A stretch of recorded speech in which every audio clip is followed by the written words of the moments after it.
ಇವತ್ತು ನಮ್ ದೋಸ್ತನ್ ಕೇಕ್ ಇಲ್ದೇನೆ ಬರ್ತಡೇ ಮಾಡ್ದೇವೆ ಯಾಕಂತ ನೋಡಂಬರ್ರಿ. ಇವತ್ ನಮ್ ದೋಸ್ತ್ ಹೆಚ್ಚಿಗೆ ಊಟ ಮಾಡಿ ಬಂದಿನ ಅದಕ್ಕೆ ಕರ್ಗಿಸ್ಲಾ ನನಗೆ ಎತ್ಕೊಂಡ್ ನಡ್ದ ನೋಡ್ರಿ. ನಾವು ನಡ್ದಿ ಕಾಲಿಲ್ಲತ್ತ ಅಂತ ನಮ್ ದೋಸ್ತ್ ಗಾಡಿ ತಂದನು ಅದು ಚಾಲನೆ ಆಗಲೋಯ್ತು ನೋಡ್ರಿ. ಹಂಗ ಗುದ್ದಾಡಿ ಚಾಲ ಮಾಡ್ಕೊಂಡ್ ನಡ್ದೆ ನೋಡ್ರಿ. ಇಲ್ಲಿ ಬಂದ್ರೆ ಸೀದಾ ಬರ್ತಡೇ ಬಾಯ್ ಸಿಕ್ಕೆ ನೋಡ್ರಿ. ಅದ್ರ ಇಲ್ಲೇ ನಿಂತವ್ರಿ ನಮ್ ಉದ್ರಿ ಪರ್ಗಳು ಹಸು. औरत का चक्कर बाबू भैया, औरत का चक्कर बहुत बेकार होता है. ಅಲ್ಲಿಂದ ಸೀದಾ ನಮ್ ಹಳಿ ಕಾಲೇಜ್ ಬಂದ್ ನೋಡ್ರಿ. ಜಂಡ ಆರ್ಸಿ ಕಡೆಗೆ ಅನ್ನ ಅಲ್ಲೇ ಇಟ್ಟರು. ಇವತ್ ತೆಗ್ದು ನೋಡ್ರಿ. ಇಲ್ಲಿ ನೋಡ್ರಿ ಬರ್ತಡೇ ಬಾಯ್ ಯಾಕೋ ಕಾಸ್ಕೊತ ಕುಂತಾನ. ಅವ ಕುಂತಿದ್ ನೋಡ್ ನಮ್ ಕಟ್ಟಪ್ಪ ಹುಲ್ ತಂದ್ ಹಾಕ ನೋಡ್ರಿ.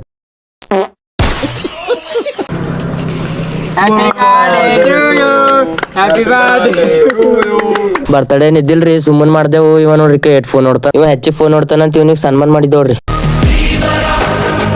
ಇಲ್ಲಿ ನೋಡ್ರಿ ನಮ್ ಕಾಲೇಜಾಗ ಕೆಲ್ಸ ಇದ್ರಿ ಬಿಡ್ ಸಾಮಾನ್ ತರಲ್ರಿ. ಅದ್ರ ಇನ್ಫೆಕ್ಷನ್ ಅದಂದ್ರೆ ಹಂಗ್ ತಂದಿಟ್ಟಾರ ನೋಡ್ರಿ ಎಲ್ಲರೂ. आज कमाएंगा तो कल बैठकर खाएंगा. ಇವನ್ ಕತ್ರಿ ಏನ ಹತ್ತೆ ನೋಡ್ರಿ ಮನಿ ನಡ್ದೇವ್ರಿ. ನಾ ಬಿ ನೋಡ್ರಿ ದೋಸ್ತ್ ನಾ ಉಂಡಿದೇಗೆ ತಕ್ಕಾಯ್ತು ತಡಾಗೆ. ಇಲ್ಲಿಬ್ಬರು ಮೇಡಮ್ ಅವರು ಸಾಲಿಗೇನ್ ಬಸ್ ಸ್ಟ್ಯಾಂಡ್ ಮಾತಾಡ್ತಾರೆ ಯಾರಂತ ಕಮೆಂಟ್ ಮಾಡ್ರಿ. ಇಲ್ಲಿ ನೋಡ್ರಿ ಪರ್ಗಳು ಸಾಲಿ ಹೋಗಿ ಬಂದ್ ಹ್ಯಾಂಗ್ ಕಿತ್ತಾಳತ್ತವ ಬಸ್ ಸ್ಟ್ಯಾಂಡ್ದಾಗ. ಮತ್ತೇನ್ರಿ ಏನಮ್ ಬಸ್ ಬಂತವ್ರಿ ಕುಂತ ನಡ್ದೇವ್ರಿ ಮನಿಗೆ.